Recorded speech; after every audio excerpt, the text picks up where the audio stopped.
Hi guys, কেমন আছেন আপনারা? আশা করি সবাই খুব খুব খুব ভালো আছেন।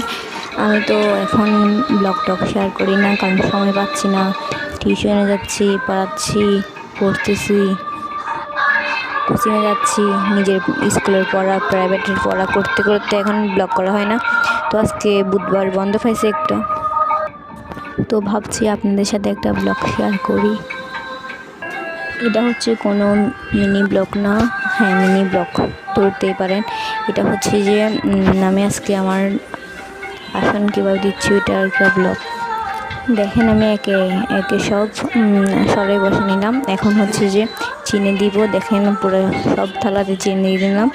এখন দেখেন এইগুলো হচ্ছে আমি নার্সারি থেকে আনছিলাম গাছগুলো, এগুলো আমি ঢুকেছিলাম। এখন বড় বড় ফুল ফুটেছে। এখন দেখেন এই যে ফুলগুলো অনেক সুন্দর হচ্ছে না। আর এখানে আমি গান গেয়ে ঠাকুরকে ঘুম থেকে তুলছিলাম। দেখেন এখন আমার শেষ আসন দেওয়া ফুলগুলো কত সুন্দর করে ফুটে আছে, কত সুন্দর না লাগছে। আপনারা একটা জিনিস খেয়াল করছেন, এখানে আমার ফুলগুলো বড় বড় ফুলগুলো কত সুন্দর লাগছে। এই যে দেখেন ফাইনাল রেজাল্ট, আমার আসন দেওয়া কমপ্লিট। আর আমার এই ছোট্ট ব্লগটা কেমন হয়েছে সবাই কমেন্টে বলবেন। এখানে আমি মোমবাতি, ধূপশালা সব কিছু জ্বালিয়ে ঠাকুরকে ভোগ নিবেদন করছি। ঠাকুর সবসময় আমার মঙ্গল করুক।